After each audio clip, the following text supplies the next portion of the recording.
안녕하십니까. 머신러닝을 이용한 게임봇 탐지를 만든 간장만두팀의 발표자 최준영이라고 합니다. 네, 그럼 발표 내용으로는 먼저 게임봇에 대한 간단한 설명으로 시작해서 저희가 참고했었던 논문, 프로젝트를 하면서 필요했었던 환경, 데이터셋을 전처리하는 과정, 머신러닝 알고리즘을 사용하여 완성하는 과정과 기존에 있었던 다른 머신러닝의 비교를 마지막으로 발표하도록 하겠습니다.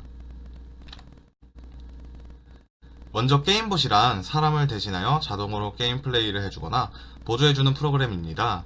이는 일반 유저에 비해서 훨씬 효율적으로 움직여 게임의 재미를 반감시키는 동시에 다른 유저들에 대한 게임 성장 욕구와 재미를 저하시키는 큰 요인이 됩니다.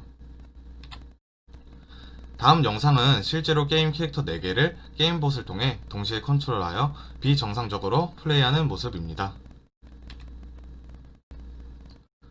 이런 비정상적인 플레이를 하는 게임봇을 탐지하기 위해서 저희는 여러 방면에서 이 게임봇에 대해 공부를 해야 했고, 여러 참고 논문 중에서 특히 행위시간 간격 기반 게임봇 탐지 기법과 기계학습을 이용한 온라인 게임제와 그리고 헨젤과 그레텔 게임 내 아이템 거래 방식 등을 참고하였습니다.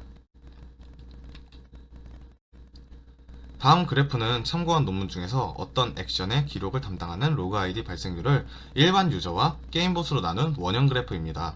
눈으로 봐도 확연하게 차이가 날 정도로 유저에 비해 게임봇이 재화 습득량의 비율과 경험치 획득량의 비율이 차이가 나는 것을 알 수 있었으며, 저희는 이 로그 아이디를 키포인트로 삼아 전처리를 시작하기로 하였습니다. 이 게임봇을 탐지하기 위해서는 우선 환경 구축이 우선이었는데요. 저희는 프로젝트 진행 과정과 소스 코드의 오류 등을 보기 쉬운 주피터 노트북에서 파이썬 랭귀지를 사용하기 위해 아나콘다 프롬프트를 통한 시본, 넘파이, 판다스 등 라이브러리를 사용하였습니다. 다음은 전처리와 학습 과정을 쉽게 이해하기 위한 저희 프로젝트의 간단한 설명드리겠습니다. 저희는 키사에서 제공받은 로그 파일이 총 84기가가 넘는 빅데이터였기 때문에 우선 데이터를 경량화하였고, 그 다음 추가로 2, 3차 전처리 후 유효한 데이터의 검증, 분석 및 머신러닝 학습, 그리고 마지막으로는 머신러닝의 성능을 높이는 몇 가지 실험을 하였습니다. 저희는 앞서 말씀드린 것처럼 총 84기가 정도의 수많은 기록들이 적혀있는 빅데이터를 전달받았습니다. 맨 처음에 아무것도 모르는 저희는 단지 파일을 구축해놓은 환경에 업로드할 생각만 하고 주피터 노트북에 업로드하였더니 굉장히 과부하가 많이 되어서 실제로 컴퓨터를 가벼운 포맷까지 할 데미지를 입었습니다. 이 점은 빅데이터를 주피터 노트북 환경에 옮길 때 확실히 주의를 하는 것이 좋아 보입니다.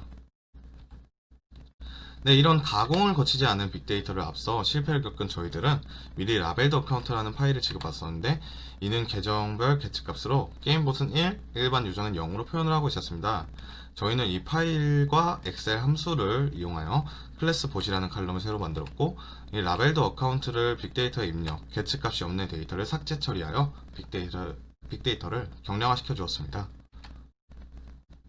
그리고 어떤 행동의 주체가 되는 액터 어카운트와 그 행동이 기록이 되는 로그 아이디, 저희가 추가한 계측값, 클래스 보옷을 남긴 채 나머지 칼럼을 전부 지워버리는 선택을 하게 되었습니다.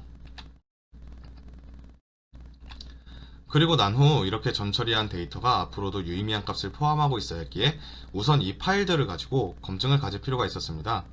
이 검증 과정은 앞서 말씀드린 카운트 복칼럼을 이용하여 둘로 이분하였던 1과 0을 이용해 둘의 로그 발생 비율과 횟수를 측정하였고, 그 결과는 성공적이라고 할 수 있을 만큼 서로 비율의 차이가 매우 컸습니다. 하지만 무작위로 나열되어 있는 데이터를 가지고 머신러닝을 학습할 수 없었기 때문에 유의미하다고 생각했던 1과 0 각 로그 아이디에 상위 50개씩 겹치지 않는 로그 아이디를까지 포함해서 총 58개의 로그 아이디를 칼럼으로 만들었고, 액터 어카운트를 주체로 하여 하나의 파일로 최종으로 정제를 하게 되었습니다. 다음으로 보시는 것이 모든 유의미한 데이터를 하나로 만들어 약 130메가의 용량을 갖고 있는 정리되어 있는 데이터입니다. 다음은 맵플러리 라이브러리를 이용한 히트맵입니다. 게임봇의 열 분포 상태를 나타낸 것인데, 색이 연하면 연할수록 게임봇이 많이 분포되어 있는 모습입니다. 네, 마무리로 저희는 전처리한 데이터를 통해 각 머신별 성능을 측정하는 방법으로 학습을 진행하였습니다. 먼저 7대3의 비율로 학습 데이터와 테스트 데이터를 분류하여 실험을 진행하였고, 각 모델별로 이제 간단한 설명을 드리자면, 우선 이 로지스틱 회계 알고리즘은 양적 변수인 y, 즉 계측값을 토대로 yes or no라는 답을 예측하기 위해서 사용을 하였으나, 유저의 비율이 압도적으로 높아서 학습하는 과정에서 거의 탐지를 하지 못하였습니다. 네, 다음으로 설명드릴 것은 랜덤 포레스트인데요. 이 라이브러리는 집단 학습을 기반으로 고정밀 분류, 회귀, 클러스터링을 구현하고 다수 의사결정 트리를 만들어 그 트리를 기반으로 다수결로 결과를 유도하는 머신러닝 알고리즘입니다. 많은 사람들이 이제 사용하는 알고리즘답게 탐지 결과에도 매우 긍정적인 영향을 미친 알고리즘이었습니다. 네, 마지막으로 이번 탐지에서 가장 좋은 성적을 내주는 XGBOOST입니다.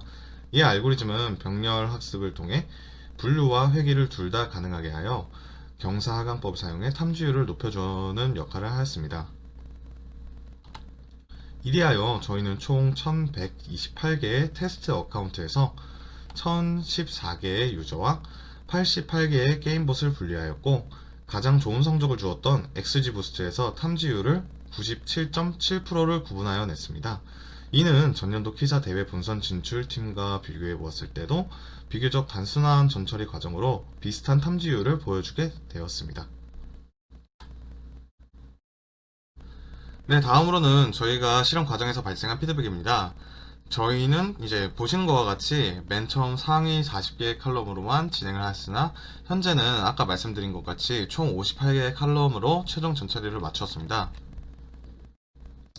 네, 앞서 말씀드린 것과 같이 이제 58개의 칼럼은 저희가 이제 실험을 통해서 한눈에 볼 수 있는 한계가 유저와 게임봇 각각 헤드 50이었기 때문에 그 50개를 이제 총 겹치는 것까지 합쳐가지고 58개가 된 것이고, 이런 식으로 43개와 58개의 칼럼으로 각각 학습과 테스트를 하였을 때 탐지율이 차이는 이제 보시는 것과 같이 전혀 없습니다. 그렇다면 여기서 의문점이 듭니다. 왜 달라지는 게 없었을까? 그 이유는 새로 추가한 15개의 칼럼이 이 머신러닝에게 개수나 비율이 미약하여 학습하는 과정에서 지대한 영향을 주지 못하는 그런, 즉 유의미한 값을 주지 못했기 때문입니다.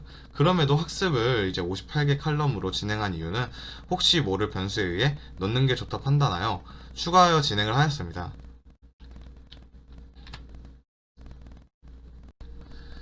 그럼 마지막으로 저희가 만든 탐지 방법과 작년도 이제 키사 본선에서 진출한 팀의 탐지 방법을 비교해보면서 발표를 마무리하도록 하겠습니다.